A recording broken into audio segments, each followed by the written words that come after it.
Music. The study of music usually brings to mind the mechanics of this art, writing music, reading music, and performing music, but you will neither be taught nor be required to know how to do any of these activities. Indeed, you could learn a great deal about drama, for example, without ever having written a stage play, without ever having read one, and without ever having performed in one. In fact, our exploration of music begins and ends with compositions, works, pieces, whatever you want to call them, that have been written down during the past 1100 years or so, and that have been read and performed for us. Basically, although I will continually ask you to recall experiences that you have had in listening to music, I will never ask you to do so for experiences that you have had in writing, reading, and performing music. As we set about examining approximately 36 works in this course, you will soon come to recognize that there is a typical way in which we go about doing so, and each of the steps that we take in this process is directed toward one end. That is, to distinguish one work, one style, etc., apart from another work, another style, etc. Indeed, being able to tell one element or aspect of something apart from another is the first step toward an understanding of something. Incidentally, that's what the word appreciation means. Understanding, as in music appreciation, an understanding of music. Our ability to come to some understanding of this art, and through it an understanding of our culture and an understanding of our relationship to that culture, depends in large part on our ability to describe it intelligently, and to do so we shall have to learn a number of names, terms, techniques, categories, etc.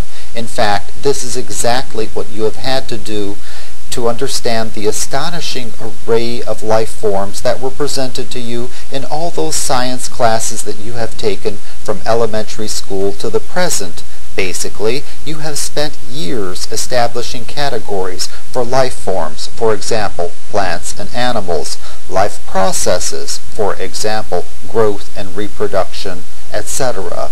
And you will learn to do something of the sort for music during this semester. Please note, however, that the order and the emphasis of the steps that we take toward this end will vary somewhat from one unit or one work to another, because not all works in this art admit of the very same mode of description and analysis. In fact, you will find that certain steps, some of which will become so familiar that you will come to expect them, will be taken for granted or even ignored in certain units or works. So I am asking you to trust that only those details that are essential to your understanding of the works will be presented to you.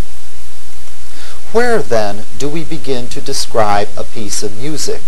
Let's start by seeing what you could tell me about your favorite pieces of popular music. I am willing to bet that most people would begin by naming the performers, or perhaps certain performances, of such songs. In this course, however, we will never refer to any performer featured on the recordings that we shall hear.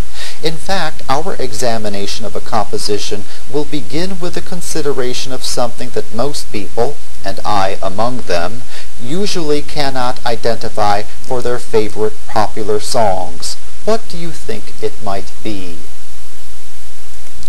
We always begin with the composer. Indeed, well before any mention is made of a composition, you will be provided with a set of details concerning its creator. Just as the steps in examining compositions may vary from one unit or work to another, the same will occur in the number and types of details that we shall consider in connection with composers. You can be certain, though, that you will be provided with all the details that you need to know about them. Also, please know that, although the text will provide you with all sorts of information about composers, including silly things such as hair color and so on, You are responsible only for those details that are presented in the podcast and reviewed on the web pages. If it is known, we always begin with the name of the composer, and the name is important to know because it is the thing with which you will match several other types of details when you take the test for this course. In fact, you will find in the podcast, as well as on the précis and quiz pages of the website, all sorts of fun ways to use the sometimes quite exotic names of our composers to recall various details of their lives and their works, and you will see this right from the beginning of the course. Since this class deals with works that were created over the course of the past 11 centuries, it certainly is reasonable to imagine that you would have to place them and their creators at least approximately within that time span. Indeed, notice that the approximate, not the specific dates of composers' lives and/or careers are specified here. And there are two important reasons for preferring the approximate over the specific dates.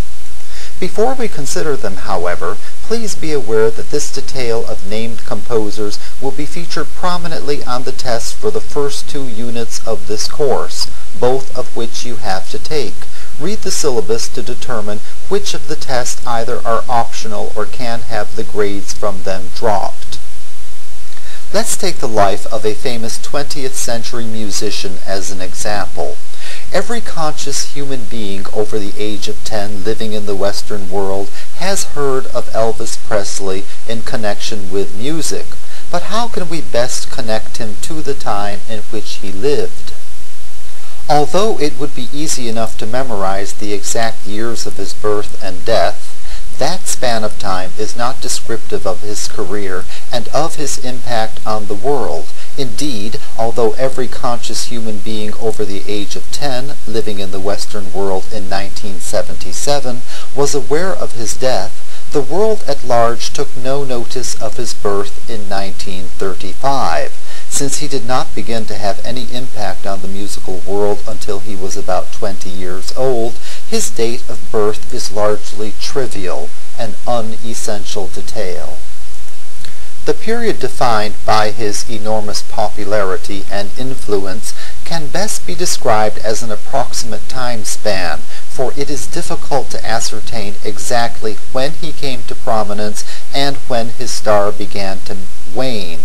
We can, however, approximate his career adequately in 2 different ways, and we shall see this done with composers, trends, events, etc. throughout this course. One way to approximate the date of an event is to assign it to 1 or more decades, and in the case of the career of this pioneer of one type of later 20th century commercial music, that would be from the mid-1950s to the mid-1970s. Indeed, it makes perfect sense to exclude the 1930s and the 1940s from consideration, for he was not a person of any consequence to the musical world during those decades. That is one very good reason for using approximate dates. Although we shall refer to some things in terms of approximate decades, it will be far more usual for us to refer to the lives of composers in terms of centuries, that is, either in terms of centuries, for example, the 18th century, or in terms of hundreds, for example, the 1700s. And it is essential for you to be able to distinguish between them. In fact, this is the whole point of your being tested on the dates of composers featured in the first 2 units of the course, so please don't waste your time memorizing their exact years of life. It won't do you a bit of good when you take the test. By the way, you will always be given the approximation, so your only task is to memorize it both ways, in centuries and in hundreds. The career of Elvis Presley fits nicely into the 3rd quarter of the century in which he lived, so your task, if indeed he were the subject of study in this course, would be to determine how to express this approximation in terms of centuries and hundreds.